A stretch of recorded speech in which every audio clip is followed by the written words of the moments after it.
Welcome to this edition of The Other Side. My name is Rimamnde Shawulu, and today we want to talk about the entity that is called the Middle Belt. Actually, this name evokes a lot of reaction. Some are very angry when you mention the name Middle Belt. As a matter of fact, a friend of mine stopped talking to me when my book on the Middle Belt was published. As far as he is concerned, there is nothing in Nigeria like the Middle Belt. And anyone talking about the Middle Belt is just a stooge of people from the South who want to divide the North and create disunity between the people of the former Northern region. There are also others who equate the Middle Belt with North Central Nigeria.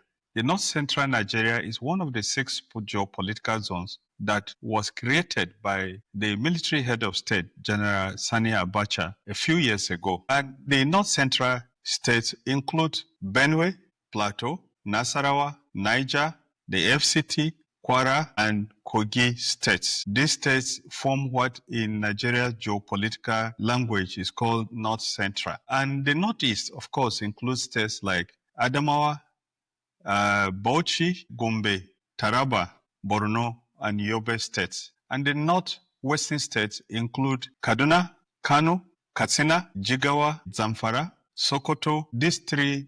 And this started only when the military head of state, General Sani Abacha, created them. And he created them when there was a very big controversy in the country then about sharing political power or rotating political power between the North and the South. And there were complaints then, as far as I could remember, that if you rotate this between the North and South only, you were likely going to exclude some groups. General Sani Abacha, in his wisdom, then decided to divide Nigeria into 6 geopolitical zones. There were people who complained against that and in the North, and they were largely people from ethnic nationalities who complained that they had been split into 3 geopolitical zones. And in these 3 geopolitical zones, they may not be able to have power except in one of them, that is the North Central. Historically, the Middle Belt,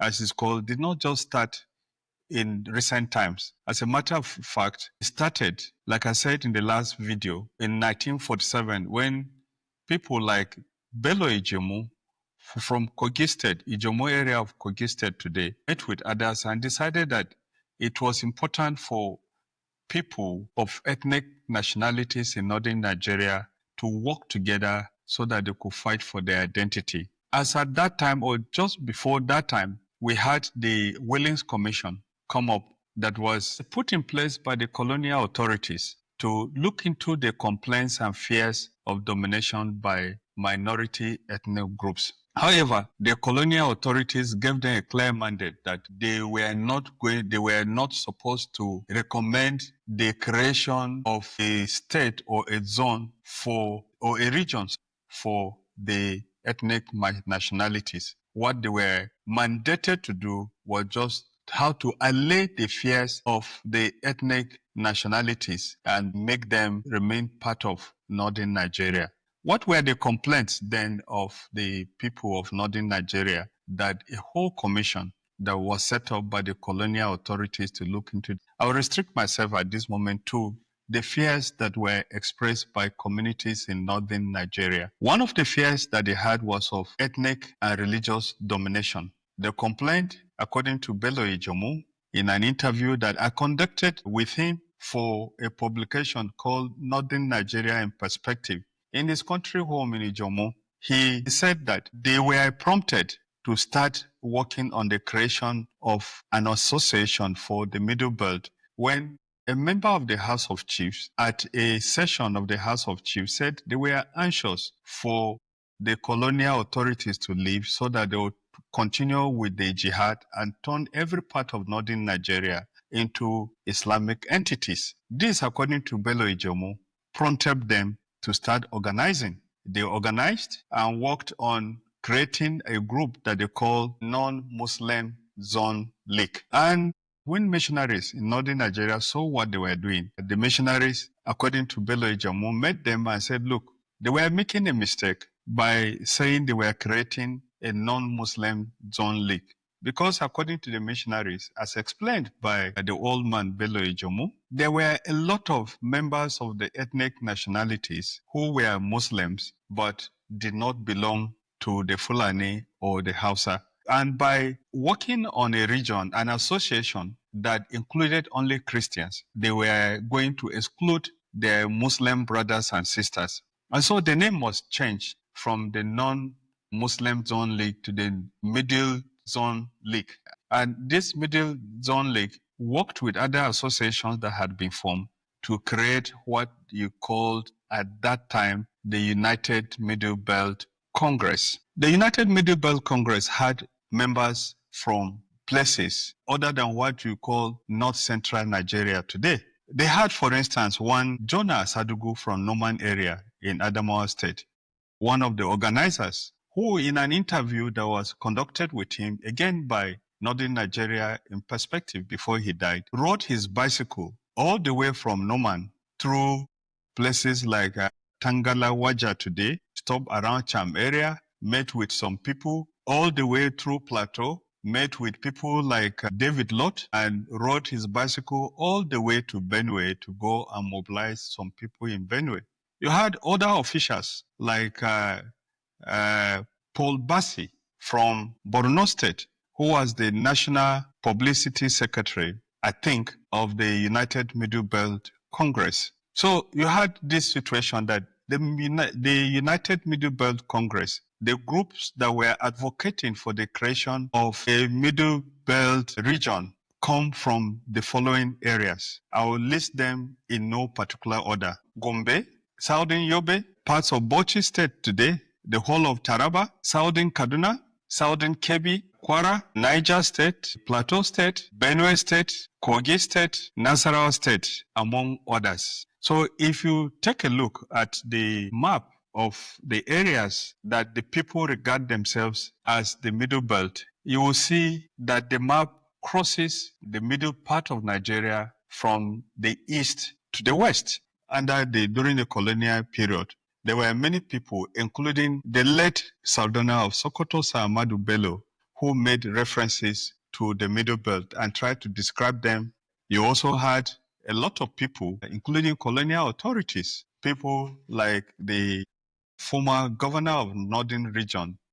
And he listed, among other areas, places like Southern Kaduna, where you had the emirate system, because of indirect rule, post a chief to go and rule people. And in the places where he was ruling, like the case of Kafanchan, you only had just that ruler who belonged to one religion, had no cultural affinity with the people he was ruling. Just like the colonial authorities created what you call chiefs in areas in of northern Nigeria, especially the areas which had resisted the jihad and had not been conquered by the jihadists by the time the colonial authorities intervened and subdued all parts of Nigeria.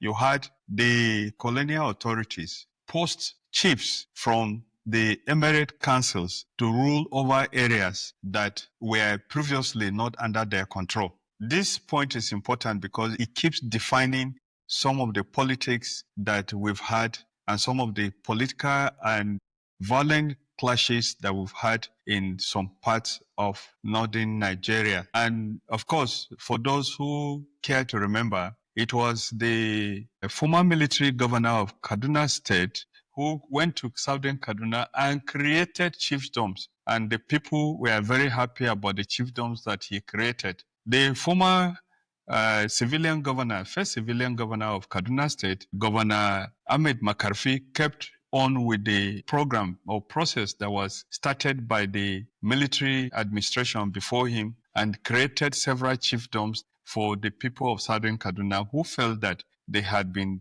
liberated. And of course, came El Rufai, the governor of Kaduna State, under the APC government between 2015 and 2025. He literally cancelled and dissolved several of the chiefdoms that were created by the previous military government and civilian government. And that accounts today for the reasons why you will see that the people in southern Kaduna appear to be going the opposite direction of wherever Governor Nasir El-Rufai goes. They believe that Governor El-Rufai Nasir has decided to take them back under colonial authorities. Now, if you want to know more about the politics, about the definitions and reasons why people talk about the Middle Belt, I would recommend you to grab a copy of this book, titled The Middle Belt, edited by me. It includes views expressed about the Middle Belt by different people. Chapter 1 has a list of ethnic groups in northern Nigeria, and most of the ethnic groups in northern Nigeria fall within the areas that call themselves the Middle Belt. There are actually over 400 different ethnic groups whose languages are mutually exclusive. They don't speak the same language. You have various definitions of Middle Belt that people have given. And I'll read one of them for you. We have first Sir Brian Sherwood Smith in his book, Always as Friends, page 332. The expression Middle Belt, he says, has been coined between the wars to describe those parts of northern Nigeria which lay athwart the Niger and Benue, between the country of the Igbo and Yoruba and the savanna lands of the border emirates. The areas which lay within this belt differed in many ways from their northern neighbors. The rainfall was higher, farmlands more fertile,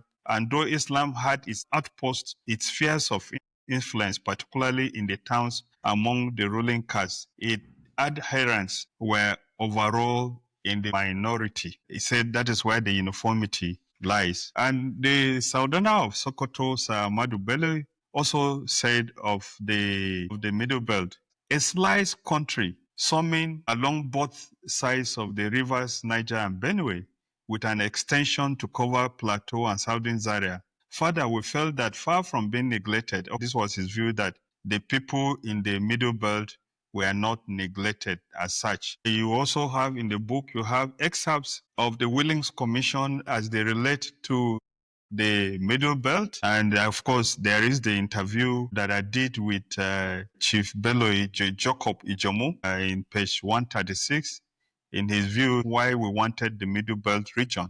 And then Jonah Sadugu in chapter 7. There was also the interview that we held with Malam Lawan Dambazo, one of the leading lights of the Northern Progressive Elements, NEPU, who about how the NEPU worked very closely with the United Middle Belt Congress to fight the oppression that was taking place in the North. He spoke about how Europeans, traditional rulers, instituted barricades against the popular movement. And then we also have text of a press conference that was addressed by the late chief of Katav, Dr. Bongon Harrison, where he spoke about the case of the people of Zangon Katav against the Hausa. Well, the book is available at Modern Bookshop in Jos, but if you want to get a copy, you can just head over to Amazon. The address is there in our description. Click on it, and you'll be able to get a copy of this book or to read it free online. It's available on Amazon for you to read freely online. Again, this is The Other Side. My name is Rimamnde Shawulu.